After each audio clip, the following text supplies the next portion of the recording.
Welcome to Carl DeGregorio's Desk Session 71. We are moving on to 71.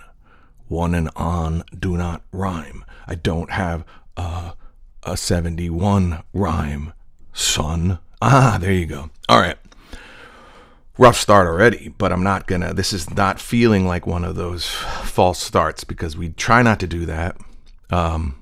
We try to set this up sort of without the Gen Z skips and edits and stuff, and we leave the uhs and stuff in, even though hopefully what will happen is I become right there.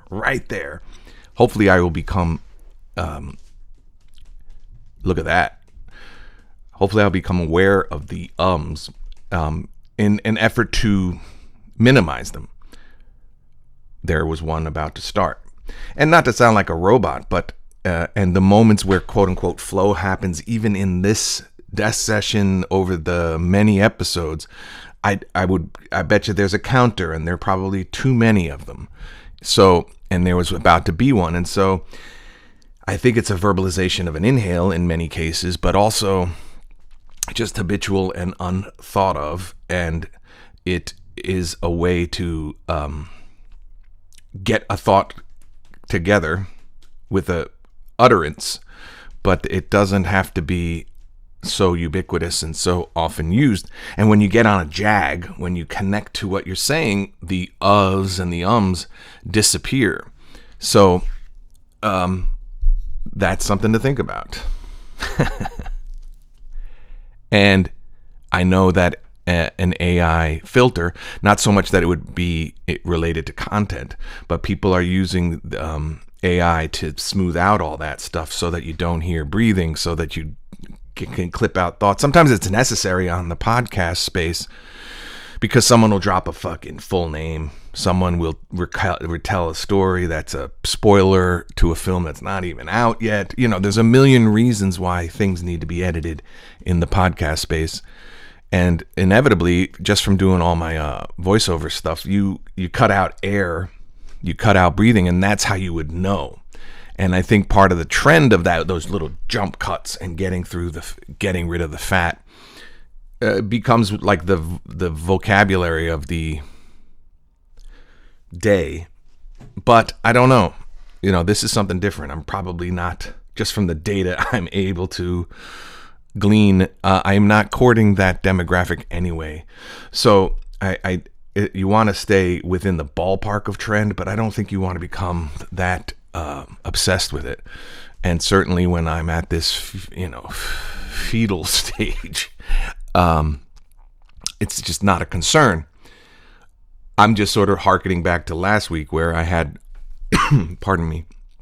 where I had so much, I had such a rough start on my actual day that I had to can and delete about 7 of these things. And I don't feel that way today. I feel pretty good. So that's progress or not progress. That's just the way it goes. And in this effort to have a continuum to harken back, sometimes maybe to keep each one so self-contained that, I can't assume that anyone watched the previous. So there it is. We are moving forward. We are kind of past that point of no return. We're not, we're feeling pretty good. I have almost sort of a clear path to some of the things I know I have to cover, which are only 2 things, right? That this is 71. And now that I've added in the idea that I'm going to sort of count down my all-time playlist, which is random and probably wouldn't be in my pantheon of songs. It's just what the music app has sort of gathered as the go-to songs. And that's the beauty of it, because it's random and it does not fit into the Rock and Roll Hall of Fame voter kind of important music, quote unquote. And that's the issue that I want to address. And it all goes back to being, kind of some of the institutional things that are falling apart. I don't want to get into that, but some of them need go, in a way, orthodoxies and inevitably, I don't know what the movement is. I don't know what to align with, but like open-mindedness is hopefully the most positive thing that will come from sort of orthodoxies falling away. And the internet has sort of prevailed in that matter. For instance, things that Rolling Stone gave 4 or 5-star reviews to, things that Jan Wenner and the jury for the Rock and Roll Hall of Fame, a lot of artists have not made it on there. A lot of the artists on my playlist won't sniff it because of the criteria is 25 years after their first recording, I think. And I guess some kind of importance on the landscape and critically and having a presence and I think it's not necessarily tied into sales, sort of like a Billboard award would be, but the Rock and Roll Hall of Fame, and I guess they have to keep it elite, and I understand that, but it skews a certain way, and it's what was deemed critically important, and yet one-hit wonders do kind of sneak in because of their quote-unquote importance. So like the MC5 is, I think, in, right? Okay, great. Kick Out the Jams is kind of good, and I think they have another one, but like because they were like a political powerhouse kind of pre-punk band, and rock journalism puts them there, that makes it. But a band like one of my favorites, Big Country, is not gonna sniff it. Not gonna sniff it. And bands like Yes got in, but they were much maligned as prog rock and Rush and all that stuff. Famously, Alex Lifeson of Rush just said blah, blah, blah, blah, blah for the allotted time for his speech, basically saying, fuck you guys. But he showed up in a tux and he played, and he wanted to, you're not so anti-establishment that you didn't show up or you sent it back. And, Rush is much maligned, and yet my take on them is dope. Even though I'm a Bruce guy, and Bruce was what you would call a first ballot guy, and Bruce was anointed by the press from his first album, second album, the flops, to then finally getting some commercial success. So I'm saying the orthodoxies of the and so what happens is a lot of hip hop gets in, and a lot of classic rock nerds say that's not rock and roll, and then the whole thing has to slide into, well, all rock and roll is black music, blues is all, Led Zeppelin famously used public domain and reworked Robert Johnson music, some of it, and so there's no royalties to pay, that kind of thing. It's been out there so long. Smart business. And maybe they needed, if the majority culture was white, maybe they needed white faces to preach the gospel of the blues, and hopefully found a way to educate about the original blues masters, etc., etc. So maybe there's some good there. But all I'm talking about really is the orthodoxy, and this playlist and this vlog.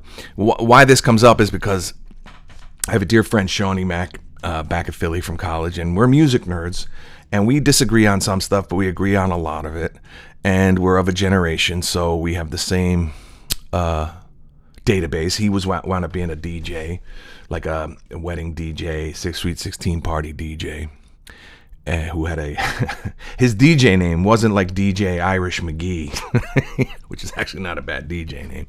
His DJ name was just calling himself JJ with his last name. And he is mercilessly, just on his business card. But he is mercilessly, mocked by my friends and I about that pseudonym of his. But, I've gone by Carl D for so long that who the hell is Carl D? And then, I probably pulled back on that after the advent of the Jersey Shore. You know what I'm saying? But we share a lot of those touchstones. And I think I was a little deeper into music, finding things, digging crates, collecting, reading about it, and having a wide breadth and width of it. I'm not comparing, I'm just saying that he would look to me for certainly up until the early 2000s, I guess, trends, not so much now, because neither of us are following that. Although, someone like Cleo Soul or somebody like that, or some of the electronic stuff, mood stuff, Tame Impala and Phoenix and stuff like that, I dig that, but only because I Shazam stuff that I hear, and then that creates a Shazam playlist, which could be something to go through, because rarely do my chosen tracks match the Shazam tracks, and that comes back to the open-mindedness I seek, and I think could be the eclecticism that we seek in the world of interconnectivity. Obviously, the 500 greatest albums of all time on a Rolling Stone thing are going to skew so fucked up that they're going to have, and they're really made for debate, and that's fine, and that's cool, and they're just trying to sell whatever they're trying to sell at this point, because nobody's buying magazines. And then different Spin magazine has their version, and that's going to skew one way. And so the beauty of everybody's playlist and their all-time list is like this is all starting to be individuated. And that's good and bad, because you have to be willing to share, you have to sort of put it out there, and then it becomes this: are you going to be able to weigh in this sea and mass of humanity as an arbiter of anything? And I'm not an arbiter of anything other than the few people who know I'm a music head. Sometimes they'll let me, they'll indulge my flights of fancy, and I believe I can hang in a conversation up to a point. But like I said, if it's coming to the newer stuff, I am falling short. But my friend has a son who's into music, and he's young, so he spoke about what I think 3 songs that I would recommend to his son that he'd have to hear if he never heard them, and I can't remember what they were. I know one of them was like a Jamiroquai song, and he said it's got to be like a Rolling Stone, and I'm like, see, there you go. Not a bad choice, not a bad song, great song, of course. That Bob Dylan movie kind of brought it all back for me, but that is such a Rolling Stone de rigueur, like boomer reference, that to tell a kid today who's 19 that that's a song you got to listen to kind of understand where things come from and all that. He's not wrong, but that is that is a traditional choice, but my boy loves that music, so, and it's all subjective, and that's the point I'm trying to make. So with my playlist,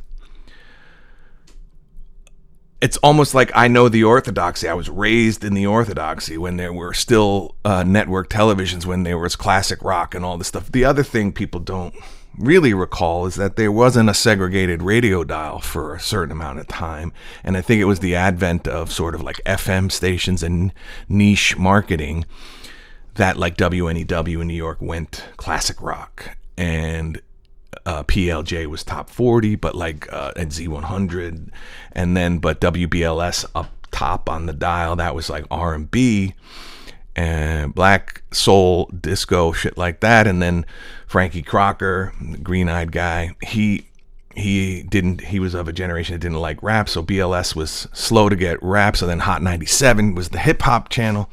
All of that now was like, that was your iPod if you were all up and down the dial, and I was a guy who was all up and down the dial, and according to what I was quote unquote supposed to be listening to in the schoolyard, I was way off my peers, or way out of touch with my peers, and a lot of it was sort of the issue of like closeted music taste, guilty pleasures, and I've heard somebody shoot down the idea of a guilty pleasure. It's like, there's no guilty pleasure, there's pleasure, right? So and the beauty of sort of the iPod generation and the Napster generation is that it went back to song-based appreciation of music, which would go all the way back to AM, FM, like AM radio, that AM was looking for hits. And so when you're stealing songs off the Napster or BitTorrent or whatever the fuck, you just want to, and the entry, that was my issue, is I loved a lot of stuff, but not enough to buy Men Without Fucking Hats. Like the Safety Dance, that album can't be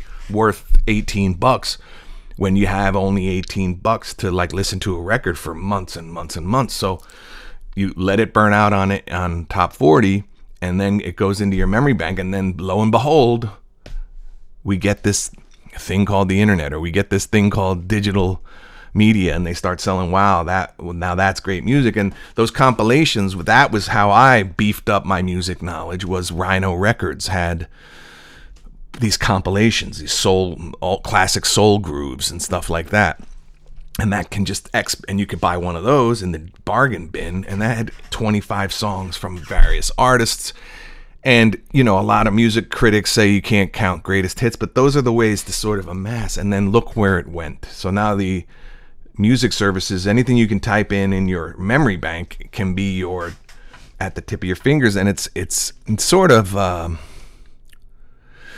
heavenly for a music nerd who, like I said, who just didn't have disposable income, but lived through these years where some of these songs were burnt out. But I used to go to the library and get and rent, take out music. I took out Whitney Houston's debut album. I remember that vividly. She was so beautiful on the cover, and Saving All My Love and all that stuff. I just, I couldn't commit to buying it. And I couldn't commit to even having it stacked in my cassettes because, but then somewhere along the line, thank goodness, I had enough of a spine, enough of a backbone to be contrarian, even in those awkward days where you wanted to fit in. And a lot of my tastes sort of converged with pop culture when Bruce became popular. I was precocious, so I was ahead of that curve. He was never really alternative, but I started to then kind of be the guy who's trying to find an artist nobody else had. And it's ridiculous because these are all mass distributed. Even a 100,000 units artist is still a massively produced, vetted artist and makes their way to the record store. So you weren't really finding, and I wasn't a vinyl nerd digging in the crates at Bleecker Bob's or whatever, but that's the way I kind of came up. But so the playlist now, it's amazing because, and I may have shared this story, but Shawnee Mac would always compliment my range, let's say. And then I would hip him to a song, or I explained it to him. I said a good song for me, there's no definition of it, but a good song for me is one that if you were caught really singing it with all your heart alone, you'd be embarrassed because the emotions were so true, they were so honest, and it could almost catch you off guard being embarrassed. So like the idea of dance like no one's watching, yeah. How about that's where a good song for me comes from, is that it could go either way. You could be mocked for the expression, for the freedom that it expresses, and and that's why genre music and being able to jump from genre, you can't, you could, but Pantera doesn't do ballads, right?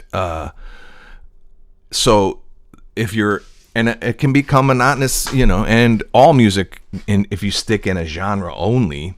And that's the other thing, is I would cross genres and find, I have a theory that if there was a battle of the bands, or I think Metallica live and Earth, Wind and Fire live probably in their primes hit as hard in terms of the euphoria that and the release. It's just they're coming from different time signatures and they're coming from different music, but I've seen only one of them live, but and I know that those are cross-pollinated genres, but then the beauty of also finally hearing from people, like a lot of these metalheads they can't only listen to that, and then you start hearing, the Phil Anselmo from Pantera likes the Smiths and stuff like that. And so these cross things, this is what's good about the sort of customization, individuating of the internet. But so the idea, and not a lot of my songs, these are unconscious decisions, and that's why I like Shazamming songs, because a song that hits on a soundtrack in a movie, I gotta hear it, or a song I hear in a restaurant, I react immediately. Sometimes I'm just double checking I remember who the artist was, or it's a deep cut from another band, or it's a cover of a thing, but a lot of times it's completely new music, and seldom does the light go on when I get the name of the artist. It's how I know it's gotten away from me, because they don't appear to be very known to me, but they're big. And then it still works out that way. So I don't know where new music goes, obviously to the internet, but there's also a lot of hip restaurants don't want you to hear hits because the hits then take you away from the ambience. And so, and then you get a weird, you don't want to play classic rock in a fine dining restaurant because it's just incongruent. Although, some of those downtown restaurants in New York probably crank the Stooges and the Clash, and it's that sort of yin and yang thing they're trying to do. But mostly it's glorified mood music. But once in a while, it's been a while since I've leaked songs to Shawnee Mac about any new discovery or something he hadn't heard. But the other cool thing, which is rarer for me, is hearing a song from your heyday that you missed, because the charts are one thing, and that was just the way to quantify. And a lot of the other things about my playlist is there's probably not a lot of number ones, because who needed to hear a number one again? Almost, you have to really wait for the nostalgia, and 30 years before a number one hit is even something that is like listenable after you've lived through it, and then you're on your own nostalgia kick. But a lot of the stuff I liked wasn't number ones because there's just more depth there and more like connecting to the music. So the song today, if we're only going to do songs, I don't know, we're going to work on songs and processing. But the song today is Junior, Mama Used to Say. It's a British cat who was like an R&B cat, and Mama Used to Say is a classic song. It's in the 80s, I think, maybe early 90s, and it's got a great bass line, which might be a keyboard bass line, or I'm not exactly sure, but it's got a kind of synth horn thing, and Mama used to say, take your time, young man. You'll know it. I don't want to start singing melodies and stuff and get in trouble with YouTube, but Junior, Mama Used to Say, and I'll put the link in the description so you can hear it. The reason I love this song is very specific to a time when I was frequenting nightlife in New York City in the 90s, and there was a bar called Cafe Wah in the Village, which is rather famous for having premiered or debuted a lot of artists over the years. I think Jimi Hendrix played there, and I think it was essentially a folky joint. It's a basement place, really slow ceiling, but I forget what night of the week. It might have been a Monday or a Tuesday, definitely an off night. There was an R&B open mic. And so the band would play, the artist would come up to sing, whisper in the band leader's ear, do you know this one? I do. And they'd either vamp it or they'd know it cold. They were incredible. They were like a jukebox band, but on the R&B tip, and they were serious players too. And a lot of these players populated the music scene in a bar I worked at on the Upper West Side. This was way downtown in the Village. So they would play these different nights. There was Nell's on 14th Street another night of the week, and you'd see a lot of the same cats. There was a network where they would have, they short a bass player and all that, and they were serious players. A lot of them came out of the church, serious players, and probably knew music so bad that even if they didn't know the song, if they got the key and the tempo, they could back a vocalist and follow. You know what I'm saying? They were that good. But they would always do like one for us, and then we'll get on with the show. So they would have like an overture, or they would start the show with a jam they wanted to play out, so that the guys in the band, and I'm barely remembering, but I think the drummer took lead vocal on this, and they were doing Mama Used to Say, and I'd never heard it, but it's so good and such an earworm song that never having heard it and hearing it live by somebody else, I was like, that fucking song is bonkers. And they were playing it, and it was live, and the dude was hitting the drum, and I was just amazed that, when famous, drummers who sing is a whole other thing, you know what I'm saying? There's Don Henley would be top dog on that. The Cat and the Romantics is a drummer who sings. Oddly enough, Grand Funk Railroad, that guy sings sometimes. drummer, it's hard to sing and play the drums. I mean, even just the drummer who does background vocals is crazy. But this cat was on the kit and playing Mama Used to Say and singing, and the band was doing it, and I was just bowled over. And you couldn't just Shazam a song. I don't know if you, that's a good question. Can you Shazam live music? Will it pick it up? Wow, that's scary. But, and it took me years to even know who the artist was, but I just remember that song, and just the chorus hits so good that you just want to hear it all over again. And there's a great intro with these harmonics and stuff, so you'll hear it. But I was just bowled over, and it kind of represented an eye-opening, because a lot of times in the 90s, I was hearing, on certain nights of the week, I would hear the live, I was being educated about the Isley Brothers and things like that, and Isaac Hayes and all these samples, which is happening today, but they're samples of our stuff for today. And it was, that was happening in the 90s with the 70s and 80s, right? So I was hearing the full versions of songs that were samples, and that wasn't the case with Mama Used to Say, but it was an education I was getting, and it took me a while to find out. The beauty of the search bar is you type in Mama Used to Say, and I don't know what year I did that, but I found out it was Junior. Maybe it just sort of skipped me. It was a big hit, but it was a UK hit. It definitely got across the pond, but I don't know how far it got. And so now I have it, and it's such a playlist song that it's a great driving song, and it's made it into my top all-time playlist as tabulated by the streaming service I subscribe to, So that's wonderful. And that's the song of the week. But what I'm trying to do is tie in where I was when these songs meant something to me, because my process is, and these are probably, do I want to share? I like to, back in the day, I used to like tie one on, sit in my kitchen and crank my iPod and just sort of just listen to like a jam session, and it would just be sort of a way to emote and to you're too you're too inebriated to read. You don't, TV's looking at you, and you just want to escape into some music. So I would do these sort of jam sessions, which would kind of harken back to that that feeling of you see these movies that are set in the 70s, 80s, 90s, the headphone, listening to Pink Floyd. But I would do like pop and rock, and I would just jam out, and I still do that without the booze, but it's an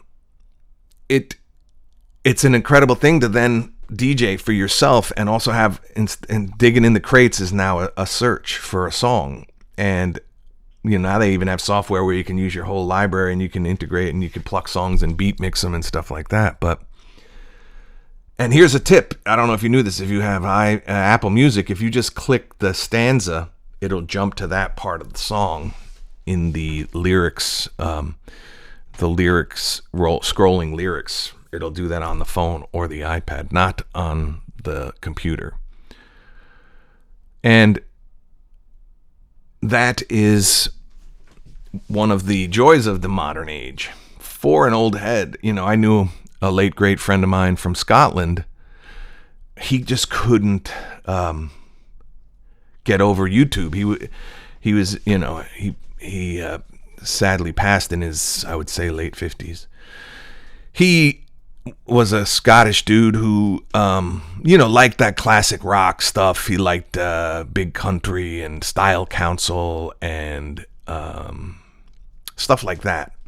Status Quo was a fucking, and he was enamored with his era of sort of Brit rock, Brit pop, and he'd play it on the jukebox at his job, and I would too, and I'd pitch in, and then the advent of the digital jukebox, which also has the same internet database, but he would go on YouTube and just watch live performances and stuff. And so when the internet does sort of it does cross generations because of the time machine that it can be.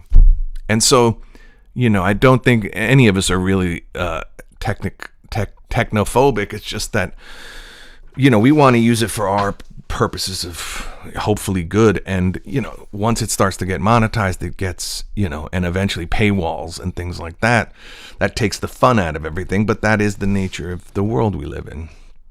But, so that was an education for me, because there's some deep cut Britpop stuff that doesn't make it across the pond. And I'm not well traveled, but I am worldly in my desires, like I've said, to communicate. And sometimes that's when you're talking to a Scotsman, you're going to bring up Big Country, you're going to bring up Delamitri. There's a couple of famous Scottish bands. Then there's if you lump in the whole British Isles, you start talking about the Saw Doctors in Ireland. And so I like to find common ground there, but you got to know the song, and now you can look them up, and that is a good thing, the egalitarianness of it. And it's funny how art works, and that's why all of them sort of are key, because you can start, especially with a binge, you can watch a show that's riveting and then you just burn out. And you can watch movies and then it's just like you're tired and you can't keep track anymore and you burn out. And you can even, like I said, with the ear pods, just jam out and listen to hours and hours of music, but eventually you just want to, because that's you and your thoughts and interpreting the music and what the notes and stuff do to your emotions, that's got to cease at some point. So it really takes all kind of art to entertain or to hearken you. And I guess that's been because when you're coming out of a need base like I have with my art, you want to be all things to all people. And I can't sing as well as some of the people I went to school with. So I can't be upset that I don't do music, but I have to harness the energy and the strength and the power of my abilities to act and to write. So, and see what I can do with those as a contribution. But when you're trying to be all things to all people, it's impossible. Even the arts can't do that, So that's why they lump it into the arts. And obviously that is a denigrated sector in our world. And art and commerce becomes a thing. And that's why, maybe some of the less platinum artists, I think I don't know if they have comebacks or are able to monetize, but the streamers don't pay a lot. And I'm not, streaming top 40, but I hope there's some trickle down. But I've read articles that it's not even well paying for the top artists. So it makes me think, to be honest. So I hope that you enjoy Junior, and you enjoy Mama Used to Say. And my buddy was listening to it because you get in someone's car and they're bumping something, and you hearken to the storytelling, because the story is about him calling home to talk to his mom, I think, and Mama used to say. And so, take your time, young man, don't you rush to get old. It's like this wisdom in a danceable beat, right? Take it in your stride. Mama used to say. It's dope. And you'll hear it and you'll enjoy it. But and I do like these reaction channels where just the metaphor, the writing, and you see it, this is age old, you know what I'm saying? Tale as old as time, right? Beauty and the Beast. But Tale as Old as Time is, I used to do a bit about the Civil War documentary, and other people have too. But I used to do a bit about the Civil War documentary.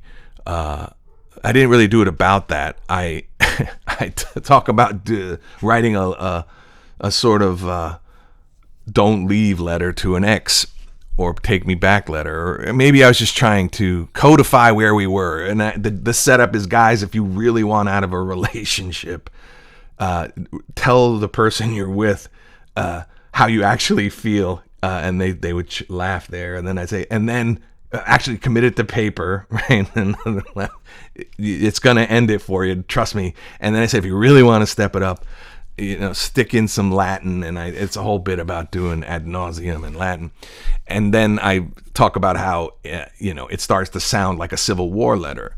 And other people have said, like, the way they wrote English, because that was the primary means of discourse, was letter writing. It was a highly literate, highly eloquent, prose in letters that were brought on horseback and shit. And would take something from Europe would take months to arrive, right? So you're going to lose something when you're doing emojis, at very least. I'm not saying it's a bad thing. I'm just saying this has been happening. And when I watch some of these reaction videos, a 20-something today is commenting on how eloquent they were in the 90s, or not even eloquent, just willing to be expressive and open. And the cliche jokes are, ladies, we got to get back. Like, brothers were singing in the rain. Every video was a dude singing in the rain to their lady outside in the R&B videos, just doing a lot of this, And there's a lament that all that sort of romance is lost. And because we grew up with it, there was probably a lament that the R&B was too crass at the time. And so nothing new under the sun, and progress being what progress is. But Mama Used to Say is a great song, and it's number 2 on my all-time list. This is Session71, so we're making some progress. I think this will be the unveiling of a new thumbnail. I hit him on the 71 for the next 10, and so I have to stay ahead because my graphic skills are not 100%. And I am told, and I know doing YouTube, that changing up your thumbnail once every 10 drops is not the way to do it. You got to do a new one each time to capture audience. But that's beyond me at this point. And I guess you could automate that and AI that. And but at least with this channel, that it is just me, with all the us that you can handle coming at you. And I'm going off the dome. Of course, I could sit here and Google and tell you about Junior. I don't know much more about Junior than he had that hit, and I hope he's well. And I know he's been a staple on DJ sets, And a lot of this stuff, I'll get into it. I think some of these songs are on the list, but a lot of stuff when you lived in New York, DJ Funkmaster Flex, I think he just left Hot 97. Funkmaster Flex, not only would he break new joints, but he would play deep cuts in the sort of cocktail hour. Most DJs, I just read Mark Ronson's book. Mark Ronson, the famous producer. I guess we're contemporaries, but and there's a fair chance. I can't tell you that it's true, but there's a fair chance I may have been in a club when he was spinning before he became the Mark Ronson. But he basically breaks it down. There's a science to an evening of a DJing, and yet you have that sort of 8 to 10 block where it's the fashionably late. If you're early at the club, he's building a vibe, and so like Mama Used to Say might be in that set, and a bunch of the songs on this list will be in that sort of cocktail hour R&B stuff where you're gonna hear Never Too Much, by Luther Vandross. There are all these sort of songs that are in that slot, and I don't know. I think Mama Used to Say might be coming in at the end of the cocktail into dance because it's a upbeat. But you would hear Funkmaster Flex would spin on, I think, Saturday nights back in the day, and he was also the famous tunnel DJ. But he was showing off his eclectic taste, and then as he became a huge gatekeeper and stuff, then he would play hits of the day, and he had a persona, and I think he produced as well. But so yeah, Junior, Mama Used to Say, check it out. This is sort of morphing into now like my countdown. It's way off.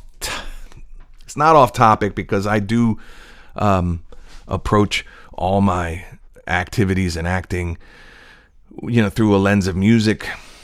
And I think I may have to start thinking about them in my auditions too, and that's maybe a little bit of a thing I'm going to try to implement. I have an audition. And I used to always sort of get a song or a playlist when I was doing a scene in acting class, because I was going to spend time with it. I had ownership. I was going to create the character or do my version of it. But you don't get to create from scratch any better or any more. It's all your own. And I guess that's the new take on my auditioning. It's all your own till somebody else gets the part. So have more fun with it, be more vivid with it. Do what you would do in an acting class when you're doing Glass Menagerie. Why wouldn't you do that for the TV show you're auditioning for, or the short film you're auditioning for? Because how are you going to bring a vivid thing if you're kind of phoning it in because it's just a short, or it's just the sides don't speak to you?